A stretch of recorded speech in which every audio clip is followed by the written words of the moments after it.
Nous ne sommes pas là venus pour prêcher je ne sais quelle bonne parole. Nous sommes venus pour vous rendre la parole, pour rendre la parole aux usagers, pour rendre la parole aux patients qui ont beaucoup de choses à dire sur cet hôpital et sur son devenir.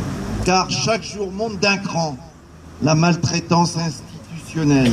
Et aucun gouvernant, aucun gestionnaire, même le plus zélé des politiques d'austérité, ne pourra faire taire cette parole.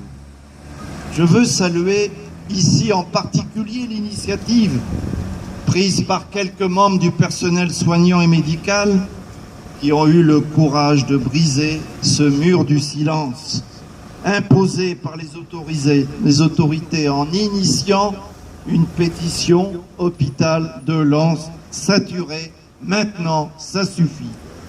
Pétition qui approche ou dépasse alors où je parle les 1000 signatures. Non à un hôpital au service des économies, oui à un hôpital au service de la santé.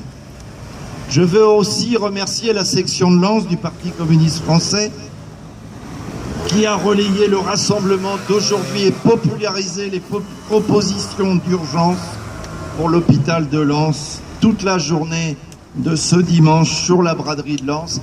Et ce sont plus de 500 Lensois qui se sont arrêtés spontanément au stand de cette section pour signer cette pétition en à peine une journée.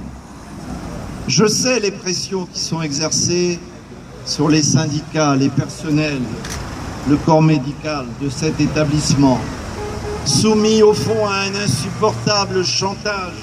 Tais-toi, sinon l'investissement prévu pour le nouvel hôpital pourrait être compromis, pourrait ne pas être réalisé.